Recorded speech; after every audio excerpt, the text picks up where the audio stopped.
नमस्कार, one India Hindi में आपका स्वागत है। मैं हूं शिखा धूरिया। कलकत्ता हाईकोर्ट से पश्चिम बंगाल की ममता सरकार को बड़ा झटका लगा है। दरअसल हाईकोर्ट ने राज्य सरकार की उस पुनर्विचार याचिका को खारिज कर दिया जिसमें एनएचआरसी की टीम को पश्चिम बंगाल में आने से रोकने की मांग की गई थी। आपको बता दें, एनएचआरसी की टीम को बंगाल भेजने का आदेश भी हाईकोर्ट की 5 जजों वाली बेंच ने ही दिया था। हाईकोर्ट ने 18 जून को कहा था कि एनएचआरसी की एक टीम हिंसा की घटना की जांच करेगी और बेंच को अपनी रिपोर्ट पेश करेगी। कलकत्ता हाईकोर्ट का ये फैसला ममता सरकार को रास नहीं आया और रविवार को हाईकोर्ट के आदेश के खिलाफ पुनर्विचार याचिका दाखिल कर दी, जिस पर सोमवार को सुनवाई हुई और हाईकोर्ट ने इस याचिका को भी खारिज कर दिया।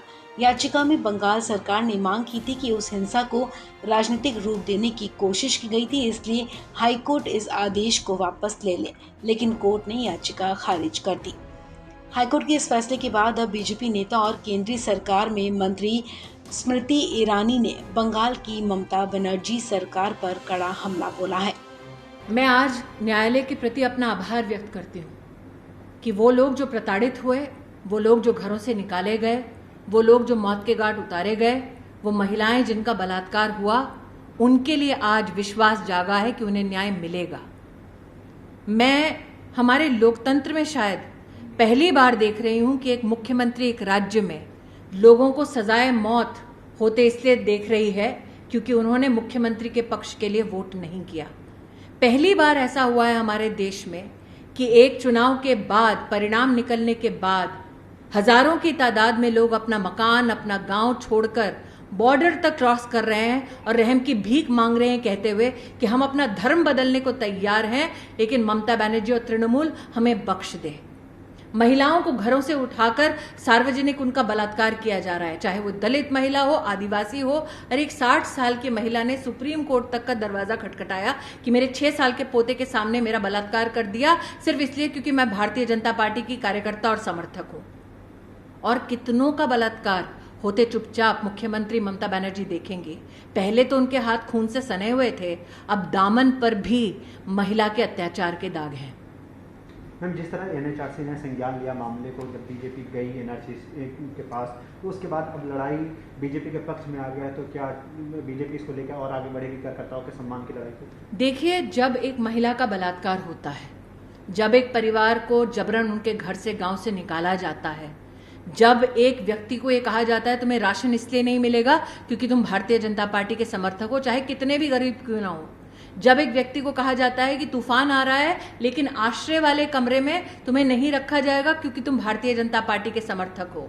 अरे, जिन लोगों ने केंद्रीय मंत्री की गाड़ी पर पथराव कर दिया, आपको लगता है कि उनके राज्य में साधारण नागरिक सुरक्षित है?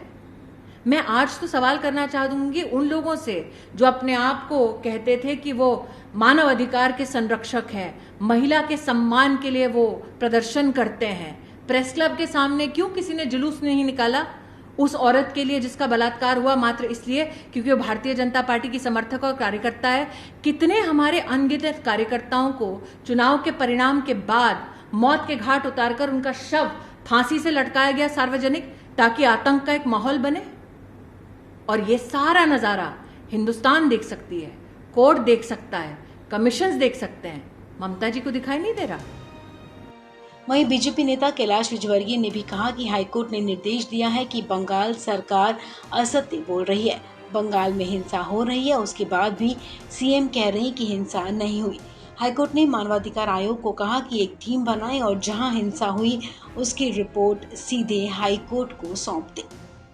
देखिए, ये बहुत सरकार के लिए शर्म की बात है कि हाईकोर्ट ने निर्देश दिया है कि सरकार असत्य बोल रही है और बंगाल में हिंसा हो रही है, उसके बाद भी सरकार ये कह रही है, मुख्यमंत्री कह रहे हैं कि हिंसा नहीं हो रही है। हाईकोर्ट ने ह्यूमन राइट कमीशन से कहा है कि आप अपनी एक टीम बनाएं और जहाँ जहाँ हिंसा हुई उसकी रिपोर्ट सीधे आप हाईकोर्ट को दें, जिससे कि हम समुचित कार्रवाई कर सकें।